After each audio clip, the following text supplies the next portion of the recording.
வணக்கம். விரிந்த பார்வையின் இன்றைய காலை நேர செய்திச் சுருக்கம். வாசிப்பவர் சூர்யா தேவி.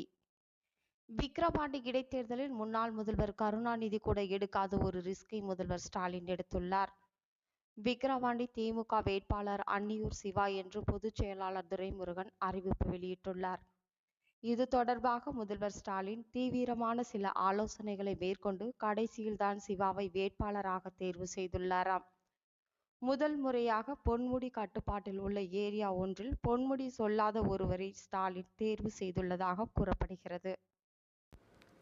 செப்டம்பர் 17 பெரியார் பிறந்தநாள் அன்று விசிக சார்பில் பூரண மதுவிலக்கை வலியுறுத்தி மகளிர் மாநாடு நடத்தப்படும் என விடுதலை சிறுத்தைகள் கட்சித் தலைவர் தொல் திருமாவளவன் தெரிவித்துள்ளார்.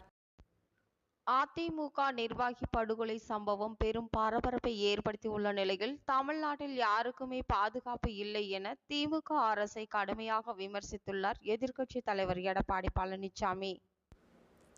லோக்சபா தேர்தலில் பாஜகவிற்கு பெரும்பான்மை கிடைக்கவில்லை.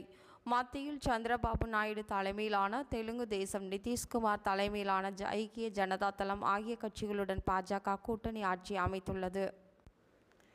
கள்ளக்குறிச்சி கள்ளச்சாராய விவகாரத்தில் உண்மை வெளிவர வேண்டும் என்பதற்காகத்தான் சிபிஐ விசாரணை கோருவதாகவும், திமுகவினர் ஆட்சியிலும் வளர்ச்சியிலும் கவனத்தை செலுத்த வேண்டும், மாறாக மதுவில் கவனம் செலுத்தக்கூடாது என்றும் மத்திய இணையமைச்சர் எல். முருகன் தெரிவித்துள்ளார்.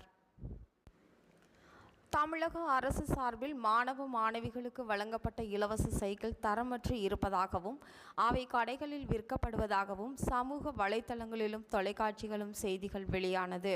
மத்திய முன்னாள் நிதி அமைச்சரான ப. சிதம்பரமும் இது குறித்து ட்வீட் போட்டிருந்த நிலையில் தமிழக அரசு இதனை மறுத்ததோடு விளக்க அறிக்கை ஒன்றை அளித்துள்ளது.